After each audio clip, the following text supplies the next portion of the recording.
let's get to it. My name is Valerie Libersat. I'm a customer success account manager here with Dealerware. So ROI has always been at the center of any business. But optimizing your assets has become even more important over the past 2 years. We've been talking a lot over the past couple of days about those challenges. Inventory, staff concerns, I can't even speak, parts delays. So in today's Inspire session, we're going to crack the code to reaching ROI Nirvana. Or at least we're going to try, right? So I have 3 amazing experts with me today. So right next to me is Lisa Diskin. She is the general manager and owner of Team Toyota of Glen. She started working at that same family dealership when she was 15 as the receptionist, and has done every possible job at that dealership. But not technician. That's what she says, but I'm not sure I believe her. Thank you, Lisa, for being here. Next to Lisa is Josh Miller. So he leads the Silicon Valley office of Porsche Consulting. For over a decade, he's been helping companies define and execute growth programs focused on new products, services, and channel launches. Fun fact about Josh, in his spare time, he builds race cars. Maybe you're going to need to ask Lisa for help on building those cars. There we go. Always an extra hand. Thank you, Josh, for being here. I'll drive it.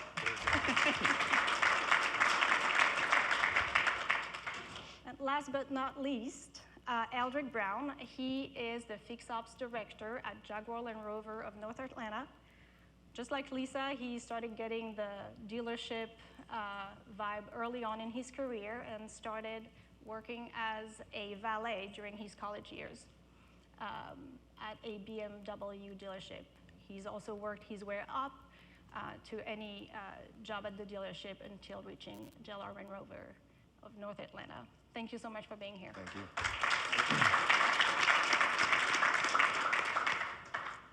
I realized I forgot my clicker, so thank you for helping me back there.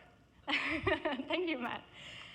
You're probably familiar with this QR code by now. It's been used in panels yesterday.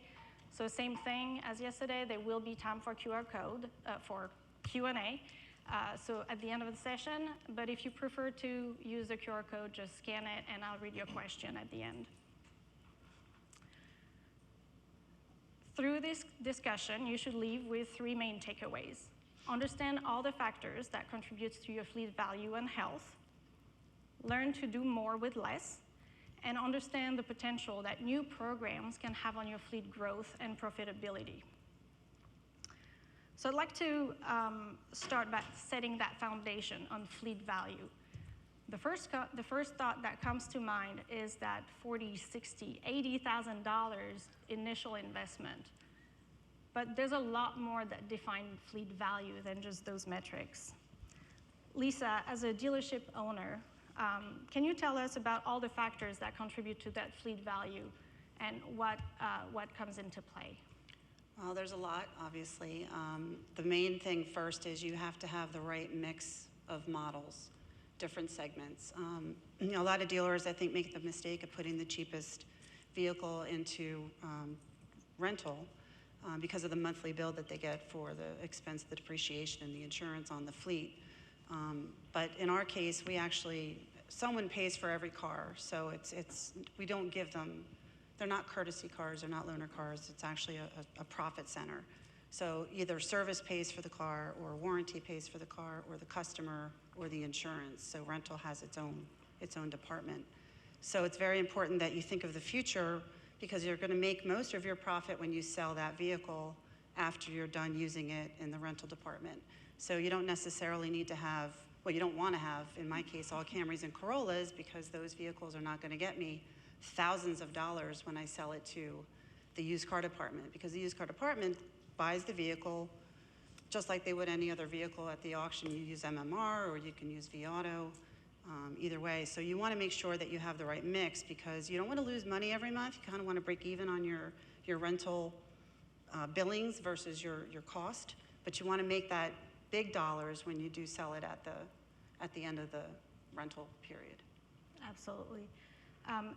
Eldric, you have a slightly different perspective being the service director. What's your perspective on this? Slightly different, but it is a partnership with the variable side. So we look at it as far as the value of the fleet. I look at it as how I can generate revenue from the fleet. You know, you use it for the right repairs, you use it for the right customers, and you want to maximize your opportunities. Absolutely, and there's a variety of factors, like you just say, to watch to determine if a fleet is successful. At Dealerware, we have a list of KPIs, like Alexis mentioned earlier. We look at utilization and length of load, number of contracts, cost recovery rate. Anybody who's seen one of our QBRs know how obsessed we are with those. But there's a lot more, like you just said, that comes into play for that. I'm thinking of things like days in fleet and associated depreciation, maybe. What are the KPIs that you track to measure your fleet health? And maybe going one step farther and asking if there's any common mistakes that you see dealerships do that could be avoided to really maximize that value. Yeah, well, I'm sure I use the same thing that most people focus on. Your first couple is utilization, your turn time, length of loan. Cost recovery is huge, which is a great feature in Dealerware. But we focus on utilization and the turn time to make sure we are maximizing those vehicles per repair order. The relationship with the variable side, that's where we come in, that's where the length of time in the fleet, the type of vehicle mix that we have in there, the depreciation, that's where all that comes in. But as far as my ROIs that I look at, my KPIs that I look at every day is your utilization, your turn time, your cost recovery. So those are the top three. What about you, Lisa? Again, from your a little bit broader perspective, maybe for that entire dealership and more so than the... For us, length of loan doesn't mean anything because we're not loaning anything. So I actually want the car out longer because if I have it out longer, the customer's paying for it longer. So we do a lot of long-term rentals as well, which is always a challenge to get someone to come back every 30 days, but that's a different conversation. The KPIs that we really look at for the rental manager is the things that she's in control of. So that would be the utilization. Everything else I kind of judge by having one department. So the rental department has its own line on the financial statement and everything goes into that one line. The expense of the rental agent goes to that line, the expense of the insurance. So at the end of every month, you know whether that department is profitable or not. And again, when you sell the car to the used car department, I separate that so I know how much each month did we make on selling cars versus renting the cars. And that's your ROI. Numbers don't lie. Numbers just don't lie. And how do you gauge that moment where you want to sell that car? Do you see... Right now, it's extremely challenging right now because I'm actually since, COVID happened, so I depleted my fleet as soon as possible, almost in a panic. And then when we slowly started to build everything back up and get more cars in, I was actually the rental manager at that point down in the service department because we didn't have a lot of people willing to work. So we were able to kind of, fine-tune a lot of the processes with Dealerware as well. And it just kind of evolves into an overall culture and system.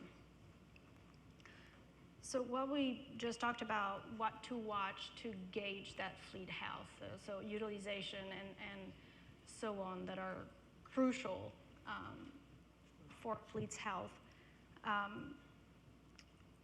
With those challenges that we mentioned earlier, and I won't repeat them, I want to stay friendly,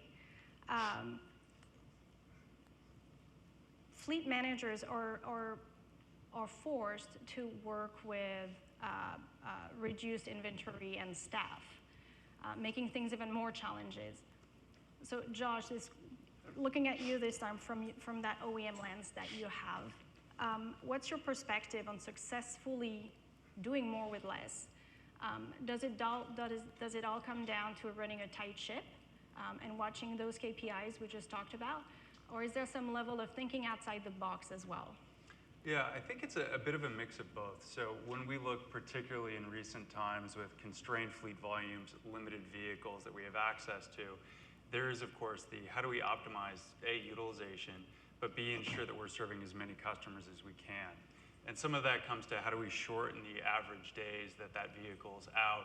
And a lot of that we've had some success looking at just smaller customer nudges, being able to do things like be rigorous with the outreach in terms of over text message and email, providing nudges of when a vehicle is ready, escalating that when needed to even going so far as to put people in cars, facilitate that vehicle exchange at the customer's location, marketed as a convenience, different ways we've strengthened and experimented with different even types of messaging in terms of simply appending a reminder of here are the terms and conditions on the rental, which we do see actually move the bar in terms of how responsive customers are on returning vehicles.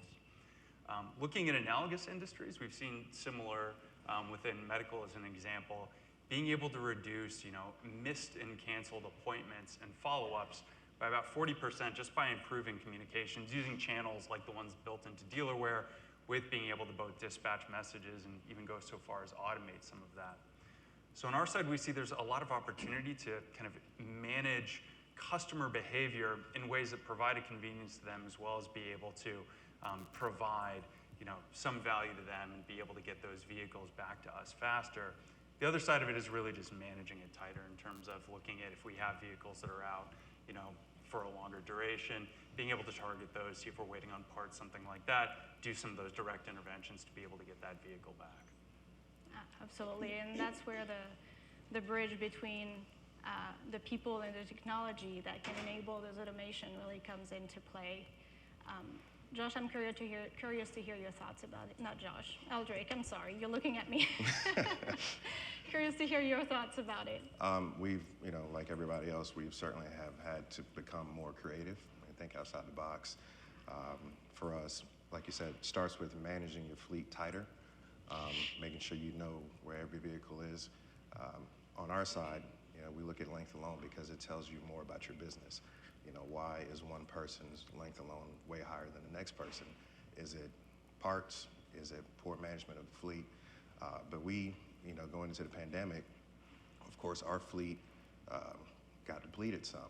Not as bad as some people, but we got really heavy into pickup and delivery. Partnership with RedCap was very helpful. People didn't want to come to the dealership. Very few people wanted to get out of their houses. Some people wanted to leave their spouses and come to the dealership and hang out with us, but not as many. So we got real heavy into pickup and delivery. We got creative with the type of cars we put in the fleet. We started putting used cars into the fleet, which also in turn helped the sales department, because all of a sudden you're sitting on some aged inventory that you might not be able to move. We're your customer at that point. We take it off your hands. We use it, and then we turn it back into you. And with the way the pricing market's been, they're able to do that and not lose margin at all on it, really. We just had to, like I said, you had to start thinking differently. We're keeping cars in longer than we normally would. We're still taking them out right about the 12-month mark because we don't want to pay the TAVT taxes. But the cars that we were turning and burning, 3 months, 5,000 miles, or 6 months, 6,000 miles, whatever it is, that's not happening anymore. So. Yeah, I agree with everything that he said. And what we do as well in our process is the service department, if they are giving that vehicle to the customer, it's coming out of the ASM's gross and commission. So he has every vested interest to get that car back as soon as the vehicle is ready. He also has he or she also has a vested interest in letting everyone know the parts are not here. Like, why aren't the parts here? Because a lot of times the right person doesn't find out that you're missing a part, and they can all of a sudden magically find it someplace else. So that during COVID and then now with the inventory restraints that we have, we're only getting allocated one new car per month. And I actually can't sell anything right now. I probably can't until September, because every car I have, this is the time of year where I would bulk up to having 35 cars in the fleet instead of 25.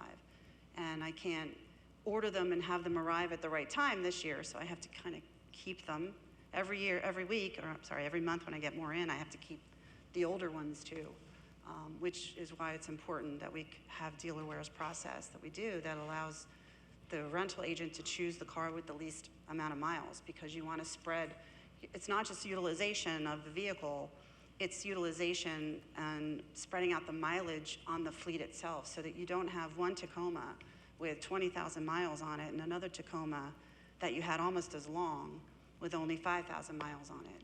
You really, you hurt the one and you help the other. So you kind of want to make sure that all of those things are being treated equally. And then all the individual vehicle utilization is checked as well. So we talked about fleet value and the metrics to check its pulse. But I'd like to take it a step farther and take that healthy fleet and not only maximize, but really optimize its ROI. And since this is kind of closing the loop about reaching that ROI Nirvana that we're trying to get, this will be my last questions before Q&A. Can you tell us about new, innovative, or emerging programs that would allow optimizing that ROI that you guys are excited about? Lisa. So the subscription model is very interesting to me. I honestly really hadn't heard much about that until being here. Obviously, you wonder how that's going to work, and I would see that kind of like a boat club. I have friends that are in boat clubs. They no longer own a boat. They just pay to belong to this boat club, but it lets them drive any boat even though they don't know how to, which I don't understand that. Okay, we took a sailboat. Do you know how to sail? No. Okay, so that's my fear with the subscription model, but our cars sit on the lot all weekend long. We try to do a lot of weekend rental specials, but then you've got that, well, what if they don't bring it back on Sunday night? I need it Monday morning. And you're constantly, and I think you guys, when you're coming out with the appointment schedule that you're gonna have, I see contactless. I see kiosks where people can walk up and put a QR code in front of it and they get the key to their rental car that's on the lot. I use National personally, and because I don't have to stop at any counter and worry about anything, I just walk out there and find my own Toyota, which sometimes there aren't any, and just drive out with that. So I see that also happening in the future. Thank you. So I love the perspective that you've brought in terms of one, treating the service loaner fleet as a rental, and then two, just highlighting, I'll say, the peaks and valleys in demand. If you have just a single demand stream on your fleet, say service loaner is an example, something Porsche has been rolling out with our dealers is increasing variations in services and offerings within the Drive program. So from single vehicle subscription, multi-vehicle subscription, and daily rental, really with the goal of building different demand streams on a fleet at a dealer level, so that when you have some of that high availability on the weekend, can rent vehicles out, drive utilization, and start to create some additional revenue on that fixed asset base that you have, and frankly be able to drive utilization beyond some of the pure play competitors. So when we look at some of the either multi-vehicle or single vehicle subscription providers out there, they're serving one, maybe two demand streams, whereas dealers have this ability to really serve more than that. So it's a program that we've used and really worked with the dealers to continue to build and evolve, and in different local markets, see where we have different types of demand for different services, be it short-term rental, weekly, different subscriptions, and build that on top of the fleet. So that's really kind of, I think, the next horizon that we're looking at and scaling. I think there's some folks in the room with some firsthand experience on that. But being able to continue to add these new programs that bring customers into the dealer for these additional service offerings, particularly when we're vehicle constrained, and be able to maybe get someone, I'll say, into the brand and engage in slightly different ways. Some of the other interesting kind of factors around that, what we've learned being able to add these different offerings on top of our dealer fleets, is it engages new customers as well. So the anecdote we typically share is our average customer for a subscription program, single or multi-vehicle, is typically about 10 years younger and 25% higher income than our traditional customer. So it's helped us engage folks to the brand earlier with these different ways of, again, using that fixed asset fleet that we have. So a Availability, always the challenge right now, but finding new ways to get more out of that fixed asset base that we have deployed at the dealers. Yeah. Being here the last couple of days, I've been amazed talking to some people about how they're generating revenue from the loaner fleet. Historically, that's always been seen as an expense, a dead cost. And also depending on your clientele, Jaguar Land Rover have some very entitled customers. So the thought of saying you have to pay $20 or $30 to rent this car or to loan this car out to you is over the moon to me. I can't imagine doing it. But I'm excited about the rental possibilities. When inventory does build back up, I think that is an opportunity to be able to do retail renting. And also, in one of the sessions yesterday, we were talking about vehicle groups, which we do use vehicle groups a little bit, but to the possibilities of having an upgrade loaner. So for instance, if you were to bring in a Range Rover Evoque, but you want to try a full-size Range Rover, we could put you in that bigger size loaner car for a certain fee. And I think we could do well with that. But again, it all depends on inventory and availability of cars. And I think once we can get back to that, then that could be something else we can use to generate some profit. That's actually what we do with the upsell. So if the service is giving the customer a vehicle due to an upsell and it gets a Camry or Corolla, if they want a RAV4 or they want a Highlander, we do charge the customer $10 a day difference for the vehicle. Now's the time to charge people for their rental car. Yeah. We've been doing it for years, but now if I weren't doing it, this would be when I would jump in because everybody's prices are going up as it is. We're not getting additional, can we raise all of our oil change prices? Do we want to do that, or do we want to get more customers in the door? So you have to be very careful, obviously, what you raise, but a rental car is going to make sense to people because they know that it's really hard to go out and rent a car. If you don't reserve it way in advance, you're paying through the moon for that rental car. So if you're not charging yet for your rental and you're afraid of it, do it now. Do it now because you can look people in the eye and validate that you need to do it. And I actually lied. I do have another question. You were talking about how your customers are reluctant, or it would be unimaginable for them to pay for a loaner vehicle. Do you think everything that's happening, not only in the industry, but around the world, for every industry, is kind of helping changing that mentality? And do you see a point in time where that will be acceptable and normal? Just like we were talking about, the Amazon free delivery. We want to pay for that convenience. We want to pay for it to happen instead of paying probably less or just looking in your attic for those 80s attire for your daughter's dance party. Do you think we might get there at some point? I'm hopeful. Again, I think it does depend on your brand and your customer demographic. I think Lisa has a great point. Right now is a good time to start the process because in many other industries outside of ours, people are putting in fees and different charges. And I mean, you can look at Netflix. I think the price went up 5 times in 2 years, and people like me just keep saying, okay, you keep doing it. But I'm hopeful. I think it is a possibility. We still struggle with, like I said, entitlement. And when you sell a $150,000 SUV, it's an experience. And they see that loaner car as something that they're entitled to when they bring the vehicle in for service. And in some cases, yes, that's valid. So we're going to put our toe in the water when inventory allows us to and see what we can do. But I guess the short answer to your question is I'm hopeful that we can do it. Yeah, there's no way to really tell. Yeah. Well, thank you so much. Sorry, go ahead. Maybe just to add one perspective to your point of the entitlement within certain demographics of this is expected. We kind of take that view of looking at different demand streams again at the dealership.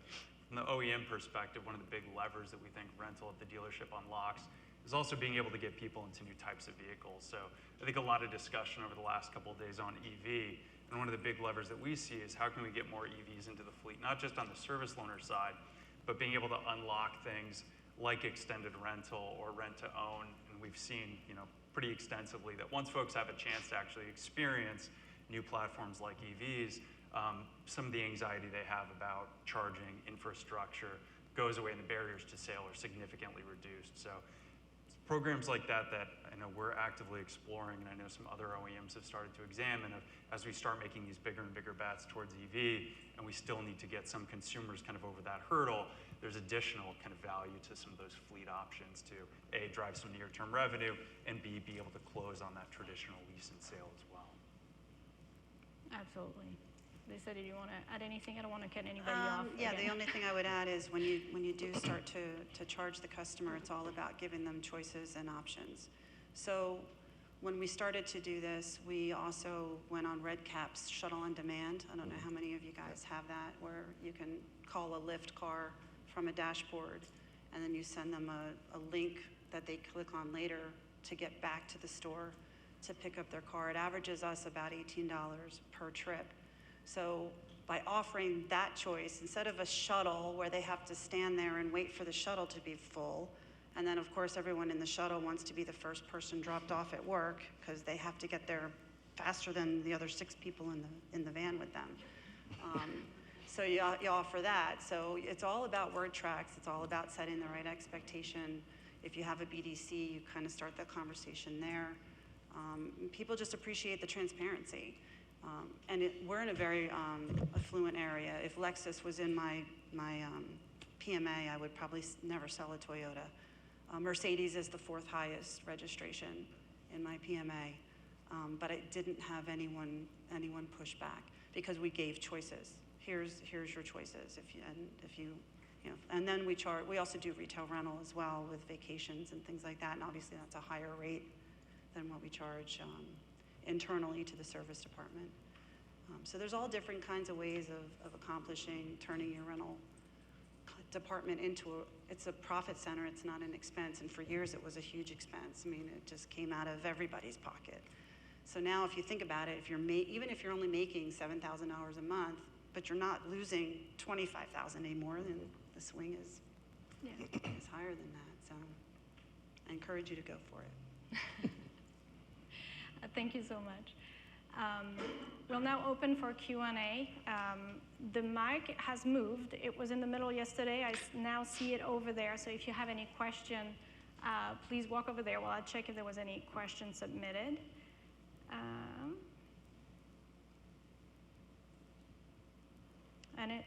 Okay, so we have 3 questions. So how often do customers end up purchasing or leasing a new vehicle after an experience in the loaner rental? And this is anonymous. That'd be a great ROI to track, wouldn't it?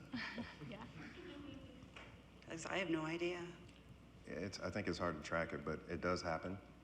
I've had a quick story. I had a customer who bought a brand new, I think it was a Discovery Sport. He and his wife bought their first JLR products same day, and his just had an electrical issue we couldn't figure out for a while. And while he was in a loaner, he decided he liked that model better, and we bought his car back and sold him that car. So it does happen, and I've done things before where you put a little cling sticker in the vehicle saying this vehicle is available for sale on this date, and we have generated sales from that in the past. So that's a great idea. Great way to advertise those vehicles that will be ready for sale soon. It's a metric that we track closely actually on the subscription side, and we've seen north of 60% of folks who subscribe to the vehicles actually end up transitioning typically between the 3 and 6 month mark into either single vehicle subscription, typically the vehicle that they've subscribed to initially, or on the multi-vehicle side, oftentimes one of the ones that they've experienced and then make that jump. And for us, the big benefit of that, again, is these are typically customers that are about 10 years younger than our average demographic. So we end up retaining them for an additional 1 to 2 purchases over the life cycle of that customer as well. On the rental side, we don't have as robust of data in quite yet. It's over 60% is already pretty impressive. The next question is, are the panelists experienced with pickup and delivery for service customers? Why do they do it? why do they not do it? And this is anonymous as well. We got into it more, like I said, during the pandemic because of safety reasons. And then customers just liked it. So you gave it to them. It's hard to take it away. But it is very convenient. And you tend to see that some of your service advisors offer pickup and delivery to the customers that they don't want to come in the dealership.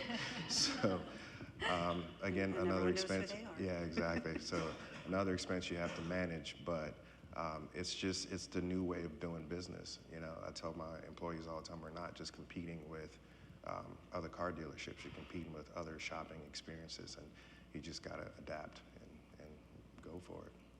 You're probably not surprised, but I charge for pickup and delivery. If it's further than a 10-mile radius, then we charge even more. And people do it. We go to people's work and pick their car up. We go to their house and pick their car up. Sometimes we leave a car there, but most of the time we just have the shuttle, you know, left there. We actually leave our shuttle in their driveway, which of course is labeled with our dealership information on it. So you kind of get Another free advertising, just like you got to have cars. extra shuttles for that, though. You got to have more than one shuttle in stock for that.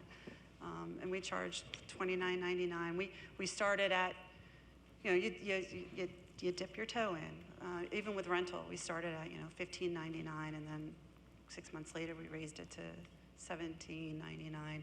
We're up to $42 a day now is what we charge for the rental car, and we charge $29.99 for the car concierge, and we use Red Cap for that as well. It can be done. It can. You're the living proof. It's a logistical challenge, but especially with not being able to find good valet and porters right now, it's definitely tough. But you can't, once you start it, you can't stop it, like you were saying. You know, when you had free loaners for 10 years and all of a sudden you want to start charging for them, you're going to have to, you know, be transparent and have good reasons for it, which obviously we do right now. So, and maybe just charge a little bit and then see how it goes, and charge a little bit more and a little bit more. And oh, Matt.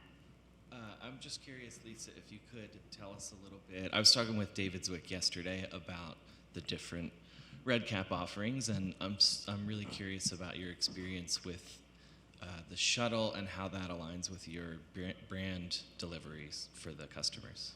the shuttle on demand Yeah, that we have. Yeah, because I think maybe, you know, if you're bringing third-party drivers in, it's probably a concern when you get started that they still deliver that level of service that you want in your service drive. Yeah, we found they actually delivered better service. Awesome. And Red Cap does offer a survey in every lift, so the customer can just click on that survey, and they actually do it the ride out and the ride back because it's going to be two different drivers.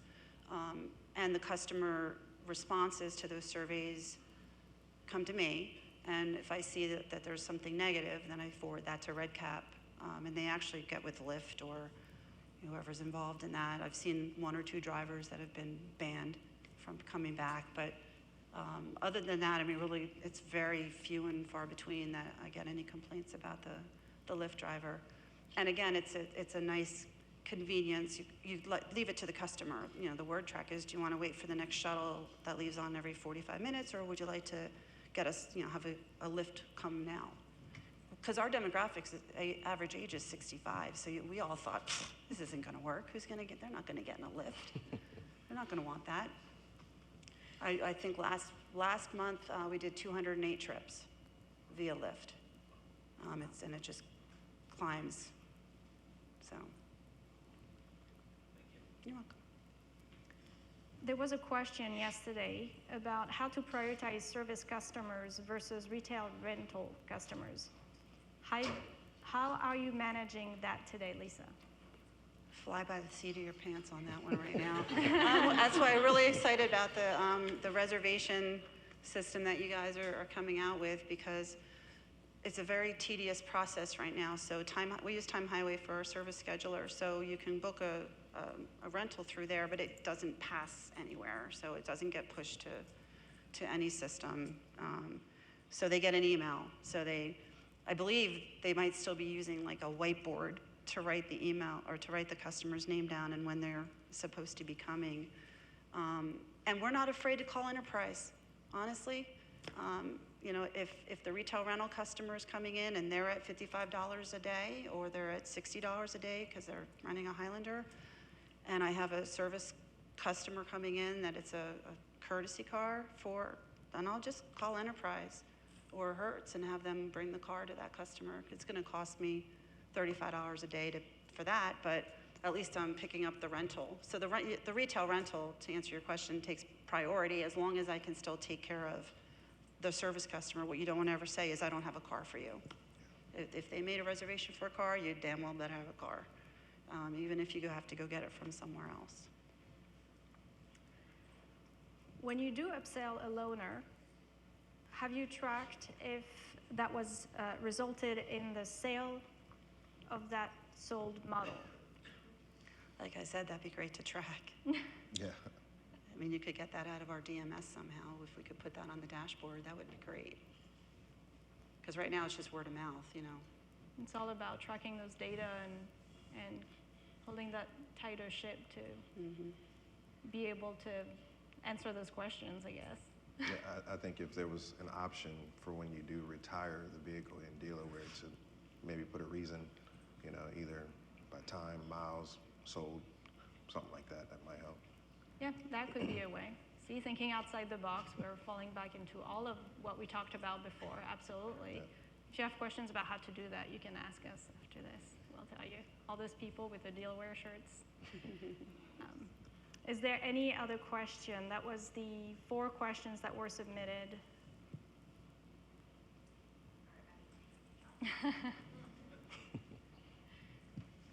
So one thing that I've always been amazed with is, we have 400 and some odd dealers with 400 and some odd different processes, but the reluctance for ownership of who owns the loaner program, right? So some people have their cashier doing it, some people have service advisors doing it, some people have a dedicated loaner car manager who is a high school student that they're paying $10 an hour.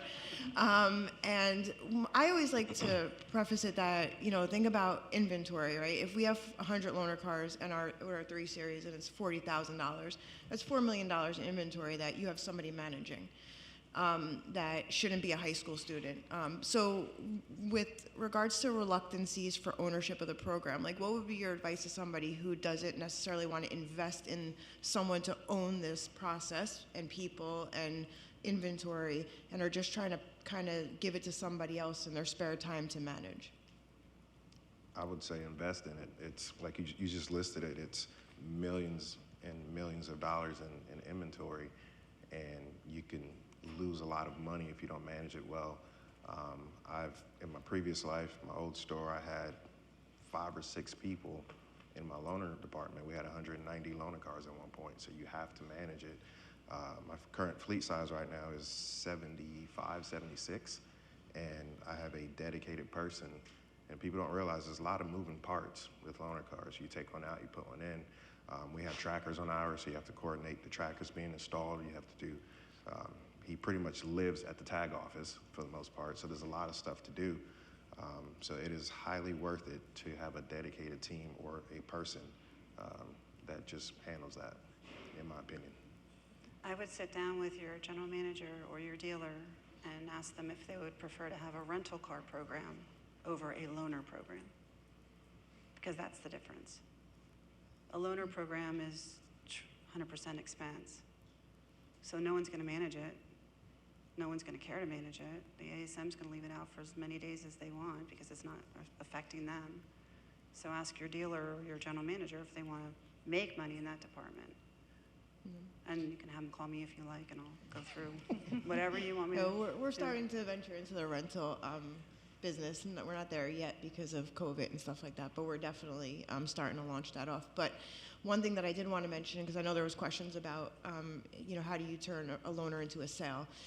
We've had a lot of stores where they obviously, the purpose of a loaner car program is also your next sale, right? So if a 3 Series customer comes in, you want to put them in a 4 or a 5.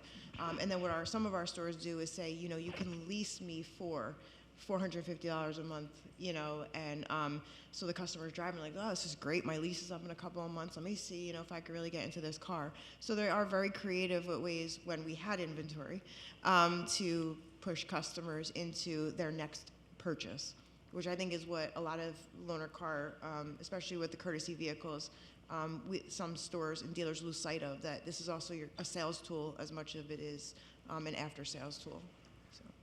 From an OEM perspective, I just add to, I think transparency, especially when you're embarking on some of these programs. So you mentioned trying to convince dealerships to, invest in additional personnel, particularly on a rental program or subscription program. And from our perspective, the approach we take is just ruthless transparency on the financials, and also on just what it takes to be successful with that program. I mean, really trying to discourage trying to manage a rental fleet and that operation, as I'll call it, a side of the desk activity.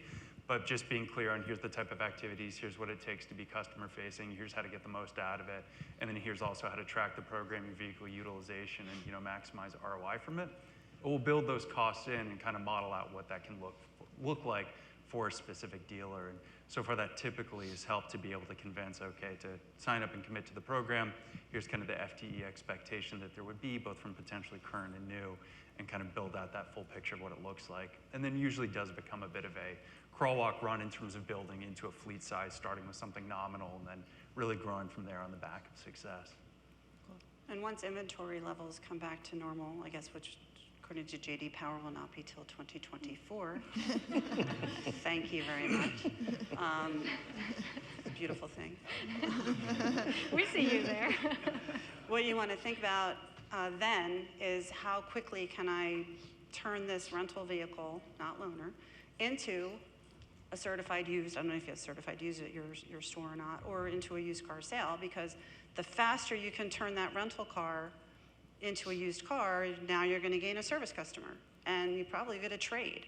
So now you're selling that trade and making dollars. I mean, that's another thing that we've kind of talked about with Dealerware is, can you tell me what I made on that Corolla or that Highlander the day I got it in rental? And then what did I make when I sold it to used cars? And then what did I make when used cars sold it to a retail customer who traded another car in that I made money on? And did they come back for service? How often did they come back for service? That is all part of the rental department. Yeah, I think we're struggling with the same thing where our courtesy program has been just that, a courtesy program. Our customers have that expectation. You're not going to offend a 7 Series customer that comes in and says, you're going to charge me for what after I just spent what on this car? So I think that the shift is going to definitely be for rental for when you're not using it for courtesy. It's not going to turn to a full rental program. But I think there is a good balance that can happen where it is profitable, and it's pretty profitable from what we subsidize on vehicles too. So I think there will be more of a sweet spot for stores when they can start using it supplementary to their courtesy program. Yeah, I mean, just with, like anything else in a dealership, know your end game. Yeah. It may take you 4 years to get to that end game. It may take you 7 years to get to that end game, but at least you know each decision you make as you're heading towards that end game, you'll never have to go backwards. So if you know your ultimate goal is to charge $30 a car by 2 years from now, then map out how you plan to do that, because not only do you need to worry about your customer's perception, but your staff. Staff, they don't want change. Yeah. Nobody likes to come into work and all of a sudden your job has changed completely. So you have to pick certain things, but know what your end game is so that you don't ever have to backtrack and do something backwards and lose everybody's faith in your goal. Thank you. We have about 30 seconds left. So I'll cut it short. I'm not going to offer for another question because we won't have time to answer, but if you do have more questions, we'll be walking around, our panelists will be walking around. I'm sure they'll be, I'm speaking for you guys, sorry, but happy to answer any questions. Thank you.